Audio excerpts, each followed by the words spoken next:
Être mère est une aventure unique. Mais qu'en est-il d'une mère avec un enfant spécial? Entre défis du quotidien et moments d'amour, ces mères découvrent une force insoupçonnée. Dans cet épisode, une mère d'un enfant spécial nous raconte son parcours. Je m'appelle Damoutia Kwaku et bienvenue à Inside Talk.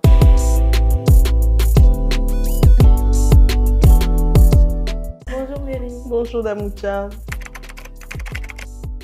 Ça va? Ça va très bien, merci. Est-ce que tu peux te présenter, s'il te plaît? Je m'appelle Ekwagye Mary, je suis gabonaise d'origine congolaise, mère de 4 enfants, 3 filles et un garçon. Et c'est ce garçon qui est spécial, il s'appelle Jephté, il a 12 ans. Est-ce que tu peux nous raconter l'histoire de Jephté et comment tu as su que c'était un enfant spécial? Jephté, au fait, déjà par le prénom, c'est un pasteur qui était venu, on avait un séminaire à l'église, qui est venu, qui m'a parlé, qui m'a dit que j'étais enceinte et que je devais avoir un garçon et cet enfant, c'était le fils du tonnerre. Et moi, je ne connaissais pas, à l'époque, je n'ai pas trop compris ce que ça voulait dire, mais en cherchant dans la Bible et tout, j'ai compris que le fils du tonnerre, c'était Jephté. J'ai gardé le prénom et 2 mois après, j'ai su que j'étais enceinte. Et oui, j'attendais un garçon et là, j'ai fait plus de 40 semaines, je suis arrivée. En fait, le terme de Jephté, c'était en janvier, mais je l'ai accouché le 14 février. Donc, j'ai dépassé de 2 semaines et l'enfant, c'était compliqué. L'accouchement, déjà, c'était compliqué. Et je commençais quand même à prendre les paroles de ces pasteurs au sérieux. C'est que vraiment, il y avait quelque chose qui s'est passé, un combat. Et j'ai vraiment bien accouché, un beau petit garçon de 3,5 kg. 3 jours après, je suis sortie, je l'ai accouché un jeudi et je suis sortie de l'hôpital 3 jours après et il n'y avait rien du tout. Il n'y avait rien, donc si on m'a laissé partir de la maternité au bout de 3 jours, c'est que tout allait bien. Et dès que je suis revenue à la maison, les lundis, les problèmes ont commencé. L'enfant ne respirait plus bien, il y avait des problèmes ici, je sentais que quelque chose n'allait pas. Et comme au bout d'une semaine, je devais repartir voir le pédiatre, quand je repars voir le pédiatre me dit ben, ton enfant ne va pas bien, mais on ne me parle pas de sa pathologie au fait. On me dit l'enfant ne va pas bien, il faudrait qu'on fasse des examens et tout. Ben, j'ai laissé. Et on m'a hospitalisée avec l'enfant, sauf qu'on me parle de la CIV. C'est une malformation cardiaque. En gros, c'est qu'il a un trou au niveau du cœur. Il est né avec ça. Mais sauf qu'à la naissance, on n'a pas vu. Et comme au Gabon, il y a pas de, on ne peut pas l'opérer du cœur comme ça, il n'y a pas de structure qu'il faut. On m'a dit qu'au bout d'un moment, tout devait revenir à la normale et tout. Et c'est au bout d'un mois qu'on me parle de suspicion de trisomie 21. Mais comme au Gabon encore, la cariotype, il fallait le faire au niveau de la France et tout ça là pour diagnostiquer le truc et tout, ben, je ne l'avais pas fait. Je ne l'avais pas fait, j'avais vraiment refusé. J'acceptais pas au fait que ce qui s'est passé et tout. Je me suis plus focalisée sur son problème cardiaque que je me disais peut-être parce que le truc, c'est que l'enfant, au bout d'un mois, l'enfant des bébés, au fait, ils tiennent le cou, ça tient. Mais pour moi, je ne tenais pas le cou. Une fois on mettait le cou comme ça retombait. Je disais que c'était parce qu'il avait des problèmes de cœur et tout, patati patata. J'avais vraiment fait une croix par rapport à ce diagnostic. Et je n'ai même pas cherché à faire la cariotype pour diagnostiquer. J'avais vraiment refusé. Mais à ce moment-là, qu'est-ce qui se passe en toi en fait? Quand tu dis que tu as refusé, quels sont les sentiments qui sont remontés en toi? De mon parcours scolaire, j'ai fait la biologie. Donc, je connaissais la trisomie 21. J'avais déjà étudié ça auparavant et tout. Et le simple fait d'évoquer ce nom, j'ai vraiment, ma tête, mon corps a refusé. J'ai refusé ça, j'ai dit non, ça ne peut pas m'arriver. En plus, avec ce que le pasteur là m'avait dit, ça ne peut pas être ça. Ça ne peut pas être ça. J'étais déjà à l'époque, j'avais déjà donné ma vie à Christ et tout. Et avec ce que la parole de Dieu et tout ça là, et comment je servais Dieu, en fait, je me disais que ça, ils se sont trompés, ça ne peut pas m'arriver, pas à moi en tout cas. Pas à moi, mais Sauf que c'était vraiment ça. Quand tu as su que c'était ça, qu'est-ce qui s'est passé en toi? Ça m'a pris 5 ans.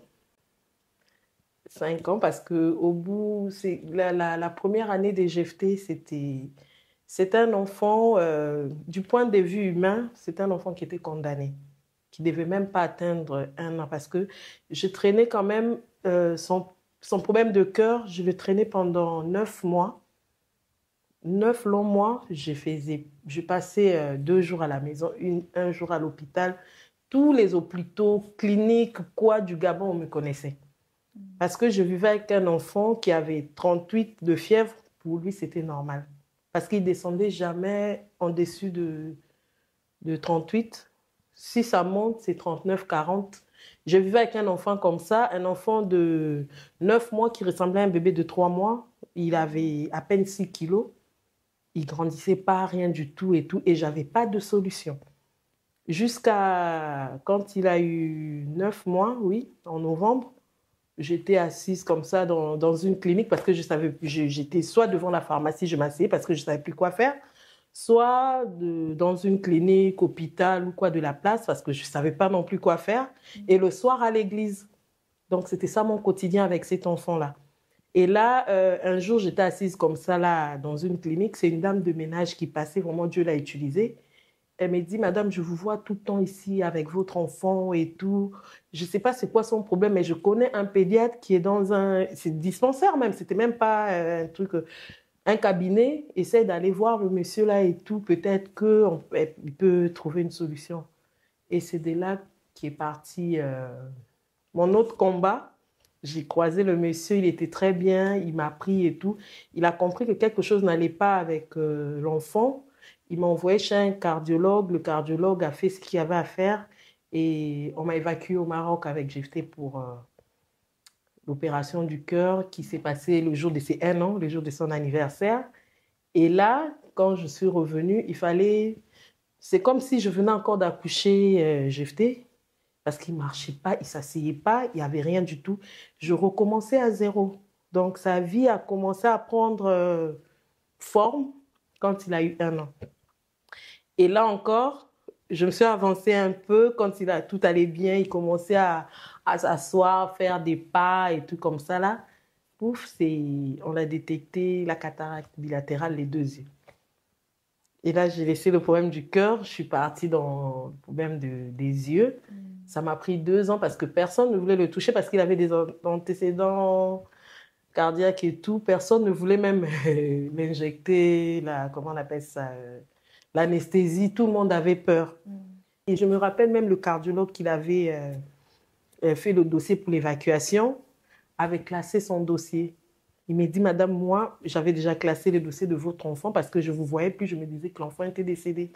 Mais sauf qu'à ses 4 ans, GFT a perdu la vue, l'usage de ses 2 yeux.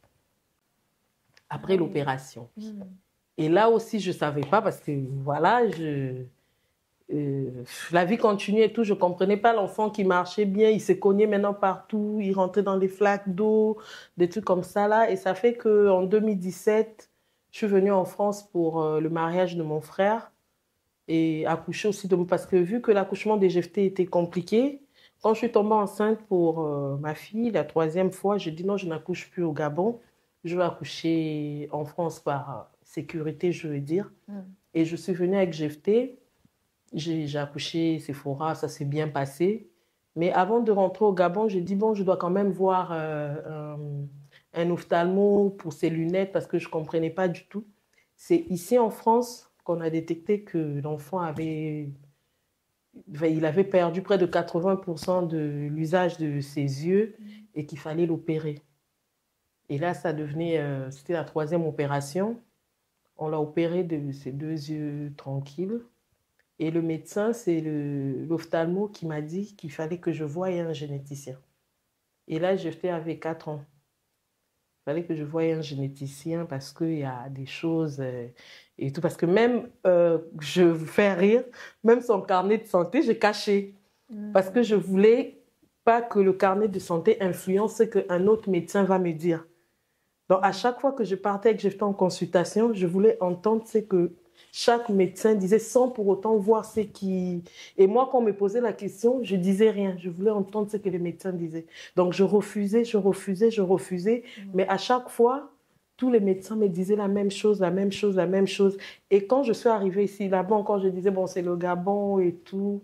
Mais quand j'arrive ici, c'est l'ophtalmo de Jefté qui me dit que je dois voir un généticien. J'ai dit, bon, on va essayer.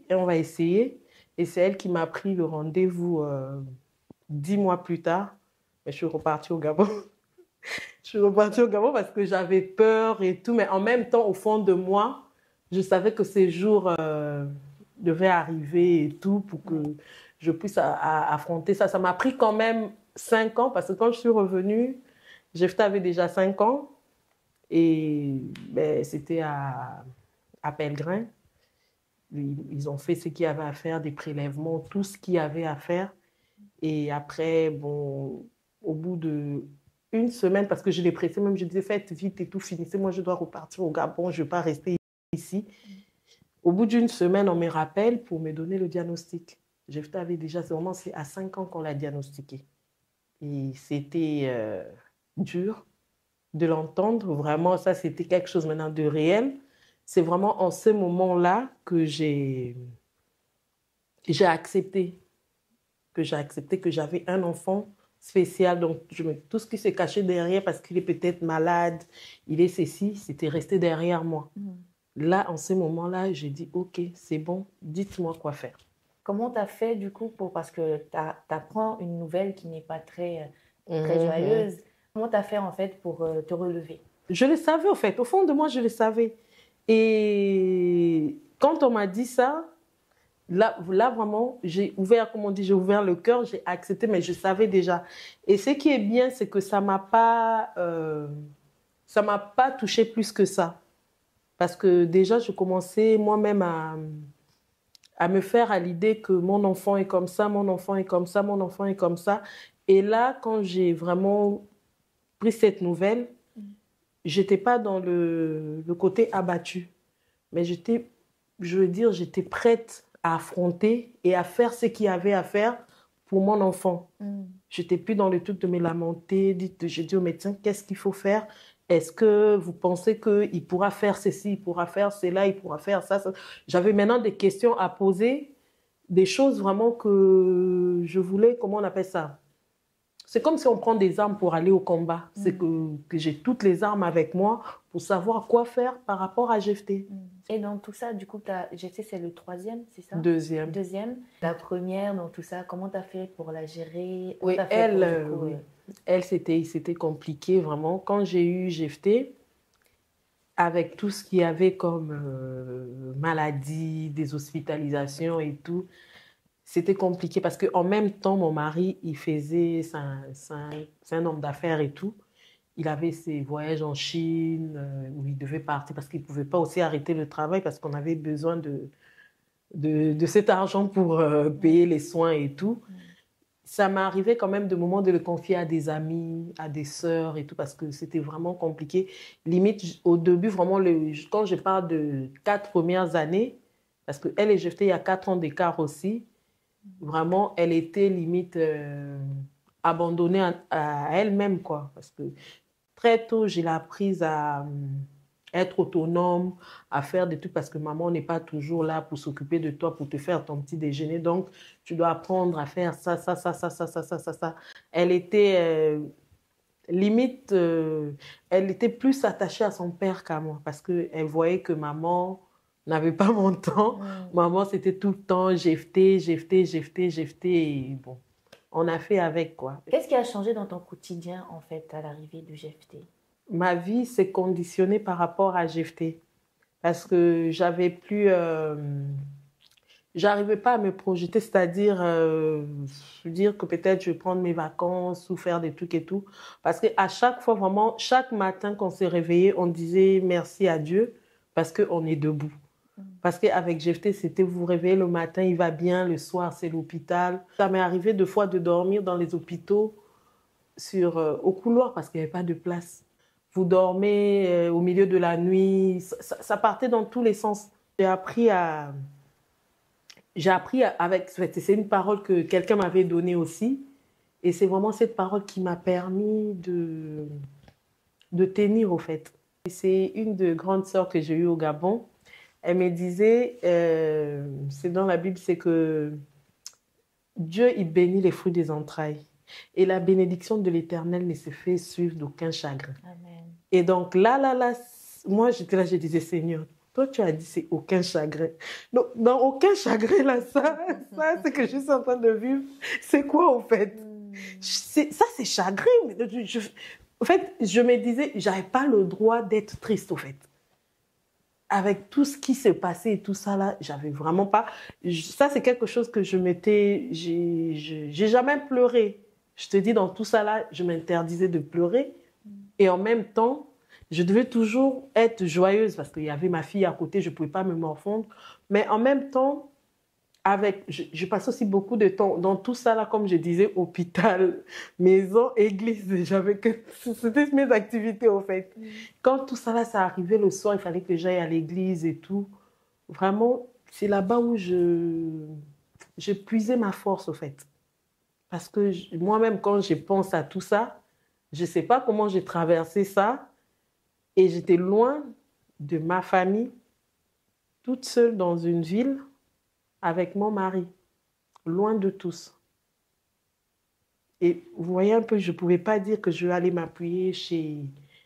En plus, ma maman est décédée 1 an avant l'arrivée des GFT. Donc, je ne pouvais pas me dire que je vais aller m'appuyer sur... ma maman ou m'appuyer sur une tata, tante et tout. J'avais personne. J'avais personne autour de moi, si ce n'est des connaissances, des sœurs de l'église et tout. Mais vraiment, c'est un épisode de ma vie que je dis, le Seigneur, vraiment, il s'est manifesté. Parce que je ne savais pas où mettre la tête. Après, il fallait trouver une place aussi parce que je suis mère d'une autre petite fille qui a besoin de moi. Un mari qui a besoin de moi. Oui. Et moi-même aussi, en tant que femme, j'ai mes envies, des trucs de sortir, des trucs comme ça. Là. Je suis traiteur, j'avais un restaurant. Il fallait bien que ça tourne. Et j'avais arrêté quand j'ai accouché, pendant 6 mois. Il fallait que je reprenne mes activités parce que c'était compliqué entre l'enfant et tout. Mais j'ai repris quand même mes activités. Vraiment, je vivais du jour au jour, comme on dit. Parce que je ne savais pas ce qui m'attendait le lendemain. Je pouvais ouvrir le restaurant aujourd'hui. Vous revenez demain. Non, c'est fermé parce qu'elle est hospitalisée avec l'enfant. C'est fermé parce qu'elle est obligée d'arrêter parce que son enfant ne se sentait pas bien. Il fallait l'emmener aux urgences. Ma vie avait vraiment, à 25 ans, ma vie avait pris une autre tournure. Tu n'avais que 25 ans? Oui. Ah, oui. Aujourd'hui, GFT a 12 ans. Ouais. Du coup, quels sont les défis que tu rencontres avec lui aujourd'hui? Il n'a pas de langage, c'est qu'il parle, mais on n'arrive pas à le... La personne qui ne le connaît pas ne va pas comprendre ce qu'il dit. Parce qu'il fait soit avec des langues des signes, mais il n'utilise pas beaucoup. Il parle, mais on n'arrive pas à comprendre forcément ce qu'il veut dire. Et ça, c'est très compliqué parce que là, aujourd'hui, il a grandi, il a des besoins, il est très autonome. Par contre, ça... Je me suis battue avec ça depuis tout petit. Je n'ai pas fait le genre parce que mon enfant est comme ça ou comme ça. Je ne veux pas lui dire de ne pas laver son assiette ou de ne pas débarrasser la table parce que ça, là, je n'ai jamais fait de différence avec d'autres enfants. Je le prends comme tout autre enfant sans je sais pas, sans mettre de machin et tout, non. Il fait tout, si c'est son tour de laver les assiettes, mais il va laver les assiettes, débarrasser tout. Et ça fait que là, aujourd'hui, il est très autonome. Il peut faire la cuisine, hein, même si c'est pas bon. Il sait faire son omelette, son petit déjeuner, il s'habille seul, il range ses vêtements, il fait tout seul. Mais son problème aujourd'hui, c'est vraiment le langage. Et je sais que le Seigneur, ce qu'il a commencé, il va l'achever. Parce que ça... Même à l'école, il est dans une école spécialisée. C'est compliqué parce qu'il veut s'exprimer, il veut dire des choses. Mais le problème, c'est que les autres en face, ils ne comprennent pas. Et c'est frustrant parce que même nous-mêmes, quand on n'arrive pas à se faire entendre, tout ça, ça énerve. À plus forte raison, lui. Et aussi, je ne vais pas dire ça problème, Il veut vraiment son autonomie au point il veut partir, je sais pas, aller dans le quartier, jouer au foot avec les amis, repartir. Ça, c'est vraiment des choses que je n'arrive pas encore à le laisser faire parce que je sais qu'il va arriver à la maison s'il part parce qu'il m'a déjà fait ça plusieurs fois. Il a fugué à l'école. Et moi, à l'époque, il avait 10 ans. Et avec des correspondances de tram et tout ce qu'il y a à prendre pour arriver chez moi à la maison, je voyais mon fils incapable d'arriver à la maison. Mais il a fait. Mais je sais que, en même temps, c'est dangereux parce qu'on ne sait pas qui il peut rencontrer en route et tout ça là, parce qu'il n'a pas ce côté, il ne voit pas le danger, au fait, je veux dire. On était allé à Lyon en vacances et tout ça là. Pendant le confinement, d'abord, on était confinés et tout. Quand je le ramène pour son problème des yeux, où tout allait maintenant bien, on l'avait opéré, on me dit la rétine s'est décollée. Il s'est cogné ou je ne sais pas, mais la rétine a sauté. J'ai dit, mais qu'est-ce qui se passe? Il y a pas, on ne peut pas faire la greffe de, je ne sais pas moi, prendre l'œil de qui pour faire quoi? J'ai dit, mais Seigneur, ça c'est encore quelle histoire? Donc, je ne peux pas avoir le repos dans ma vie. On a essayé de recoller la rétine, on a fait l'opération et tout ça, on a recollé. On part à Lyon pour les vacances. Les vacances sont finies. On cherche à rentrer à Bordeaux. Il s'est fait renverser par une voiture. Ah oui. Il s'est fait renverser. Pouf! Hospitalisation. Et moi, quand j'ai vu ça, j'ai pensé à la rétine parce qu'on m'avait dit que ça s'était décollé parce qu'il s'était cogné. Et maintenant, c'est la voiture qui cogne. Qu'est-ce qui va se passer avec cette rétine? À un moment, j'étais là, j'ai dit, Seigneur, tu sais quoi? Je m'en fous. Parce que là, j'en ai marre. Mais fais comme tu veux. Je suis vraiment arrivée à ce stade avec Jephté. Quelque chose arrive, j'ai dit seulement, Seigneur, toi-même tu sais, parce que moi là, je n'avais pas demandé. C'est toi qui as dit que voilà, j'ai rien demandé. Donc ce qui se passe là, je pense que ça ne me concerne plus. Et on est parti à l'hôpital, on l'a gardé aux urgences et tout. On revient le lendemain avec 2-3 égratignures. La rétine tranquille, assis, rien ne s'est passé. Avec ses sœurs, du coup. Ouais. Ça se passe comment, la relation avec ses sœurs? Il y a Rachel qui a 16 ans, Jephté a 12 ans. Il y a Sephora qui a 7 ans et Lia qui a 5 ans. Et ça se passe plutôt bien, les 4 et tout tranquille dans la maison. Mais il est plus complice avec Sephora. Et dans la maison, c'est Sephora qui interprète ce que je t'ai dit. Je ne sais pas c'est quelle langue. Je ne sais pas c'est quelle langue. La dernière fois, il m'a dit que je t'ai parlé du japonais. J'ai dit, OK, ben, il a dit quoi? Vraiment, les deux sont complices dans les bêtises et comme dans les bonnes choses. Hein. Par contre, avec Lia, Jephté, c'est le grand frère. Il interdit tout à Lia, on ne touche pas ça, on ne fait pas ceci, on fait... Vraiment, il sait se faire comprendre. Il sait se faire comprendre. Et vraiment, il est plus autoritaire avec Lia qu'avec Sephora. Et avec Rachel, il aime trop embêter sa sœur. Vraiment, c'est des relations particulières avec chacune. Vraiment, ça se passe plutôt bien, en gros.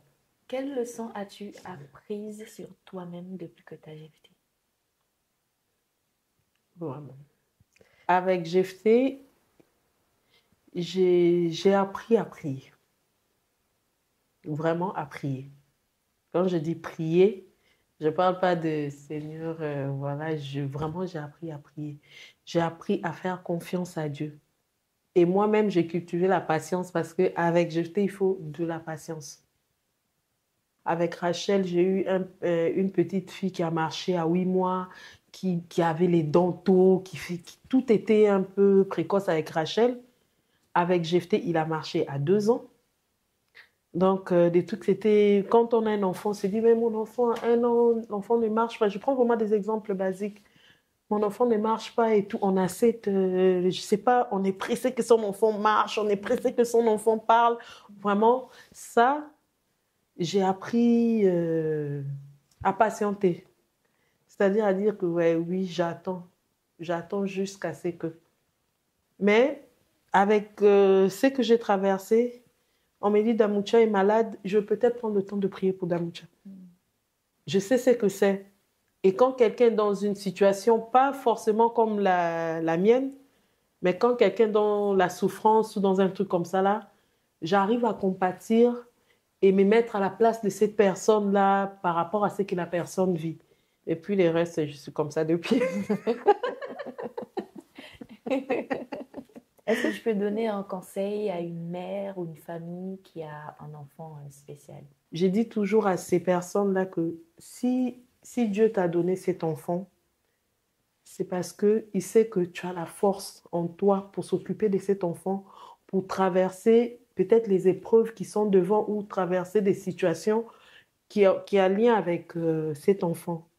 Parce que j'ai vu quand même, je suis tombée sur des mamans qui faisaient des dépressions parce que l'enfant a été diagnostiqué autiste ou, je veux dire, trisomie ou d'autres pathologies, je ne sais pas. Mais c'était des parents qui étaient vraiment abattus, de chez abattus. Ce n'est pas la fin du monde. C'est vraiment pas la fin du monde. Il suffit, moi, ça m'a pris 4 ans, c'était difficile, mais il suffit de l'accepter et s'armer. S'armer, c'est qu'on prend les armes, on sait que... Parce que c'est compliqué, même sur les parcours, on a beaucoup parlé, même sur le parcours scolaire, c'est compliqué. Et je dirais aussi, rentrer en contact avec d'autres parents qui sont dans la même situation, ça aide beaucoup. Parce que toute seule, on ne peut pas. Il faut se laisser aider, parce que d'autres, ils ont peut-être honte d'afficher l'enfant, d'autres, ils vont se dire, non, j'abandonne, je ne veux pas, je donne en adoption et tout. Ce n'est pas la solution. C'est pas la solution. Les enfants spéciaux, comme on peut dire, ces enfants ont beaucoup d'amour à donner. Beaucoup d'amour. Ils ont la joie de vivre. Ils ont... Vraiment, c'est truc spécial, là, comme on dit, là. Vraiment, ces enfants-là en ont. Parce qu'au-delà de tout, c'est des amours. Et une fois qu'on arrive à décoder leur langage, ce qu'il veut ou quand il est en période de crise, ou quand c'est comme ça, une fois que tu as compris tout ça, c'est comme tout autre enfant. Moi, je dirais aujourd'hui, je ne peux pas échanger GFT. Si je revenais en arrière et tout, c'est mon fils. Je sais que Dieu a un plan parce qu'il me l'a dit. Quand je ne connaissais même pas que j'étais enceinte, il a parlé. On va vouloir penser, nous les parents, c'est normal. J'ai cet enfant, est-ce qu'il va se marier demain? Est-ce qu'il va travailler demain? Est-ce que là et tous les incertitudes du lendemain, ça ne nous appartient pas. Ça ne nous appartient pas. Ça appartient à la personne qui a créé cet enfant. Toi, en tant que mère, en tant que parent ou je ne sais pas et tout, faites ce que vous avez à faire. Donnez la bonne éducation à cet enfant, lui montrer, même si ça a tendance à peut-être ne pas comprendre, vous dites que non, ils comprennent tout. Montrez le bon chemin, la voie du Seigneur. Montrez cet enfant-là ce qu'il y a à faire. Si vous sentez qu'il est doué, je ne sais pas, à peindre, donnez-lui des trucs à faire, la peinture et tout. Si vous voyez que c'est dans les, je sais pas, bricoler des voitures et tout, on ne sait pas, peut-être un futur concessionnaire qui est là, je ne sais pas. Si c'est comme pour moi, c'est la batterie à la maison, les voisins n'en peuvent plus, ben c'est la batterie, peut-être demain, on ne sait pas. Mais vraiment, nous, on reste à notre place, on fait ce qu'on a à faire. Ils ont beaucoup d'amour à donner, ben, on reçoit cet amour et en retour aussi, il faut donner beaucoup d'amour, beaucoup de patience. Parce qu'à un moment donné, on se retrouve épuisé, fatigué. Il y a d'autres enfants qui font des fortes crises, des crises où ça casse tout, ça fait ceci. Il y a des parents qui ne supportent pas, il y a des parents qui ne peuvent pas. Voilà pourquoi j'insiste, il faut souvent se faire aider. Ça, c'est la clé. Il faut se faire aider. Genre, rester dans son coin, faire des trucs, prier, oui, nous tous on prie. Dieu a sa part, nous on a notre part. Tu vas rencontrer des professionnels qui sont limite méchants, je vais dire, mais ça doit pas te décourager pour dire que ah, voilà et tout, la maîtresse m'a dit cet enfant ne vaut rien, la maîtresse... Non, non, non, non, non, non, non, non. Ça va arriver et ça arrive tout le temps. Parce que ce n'est pas tout le monde qui est gentil. La différence, ça, c'est le monde qui nous donne cette différence, que voilà, c'est comme ça, comme ça. En soi, tous les enfants sont différents. C'est pas facile, c'est compliqué, mais avec Dieu, tout est possible. Il faut croire, il faut vraiment croire et rester attaché. Parce que ça, quand tu as cette alliance avec Dieu, tu as la promesse de Dieu, tu t'attaches à ça. Tu rappelles, tu passes ton temps à le rappeler. Voilà ce que tu avais dit. Même quand c'est compliqué, tu sens que là, on arrive à la fin, on ne voit pas le bout du tunnel. Comme je dis, Dieu ne peut pas nous donner quelque chose qui dépasse, en fait, qui va nous dépasser. Ah oui. Moi, s'il m'a donné Jephté, parce qu'il savait que je sais qu'il faut pour s'occuper de cet enfant et je sais qu'il faut pour traverser des épreuves qui sont devant moi. Parce que Dieu ne va pas me donner quelque chose qui va me dépasser, me déborder. Non, non, non. Est-ce que tu connais des associations ou des organismes où les parents peuvent aller pour se faire aider? Oui, il y a, dans le cadre des GFT, il y a l'association Trisomie 21 à Villeneuve-d'Ornon qui m'a beaucoup aidée, vraiment beaucoup. Il y a aussi la parentèle, les parents qui se retrouvent et tout dans une salle avec les enfants. Il y a Unicité Bordeaux, je pense qu'il y a ça aussi dans d'autres villes.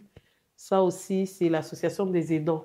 Ça, c'est plutôt des bénévoles qui viennent à domicile pour prendre l'enfant. Moi, dans le cas des GFT, on prend GFT tous les mercredis. L'après-midi, ils vont aller avec GFT, jouer, me le ramener, histoire que je puisse souffler un peu. J'ai aimé quand tu as dit que Dieu ne nous donne pas un fardeau qu'on ne peut pas supporter. Exactement. Il a dit que mon fardeau est doux et léger. Le fardeau que je donne est beaucoup plus léger que le fardeau du monde.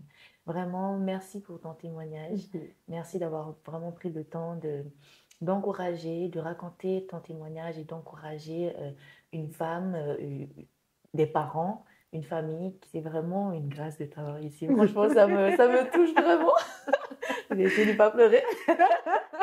Ça me touche vraiment de t'avoir ici et de voir ton cœur, en fait. De voir vraiment ton cœur. Tu as un grand cœur pour aider les autres. Et vraiment, j'aime ça. J'aime ça. Merci beaucoup. De rien. C'est moi qui te remercie de cette occasion et tout. Parce que je ne sais pas si je vais écrire un livre un jour ou je ne sais pas quoi, mais c'est déjà un pas parce que j'aime bien parler de...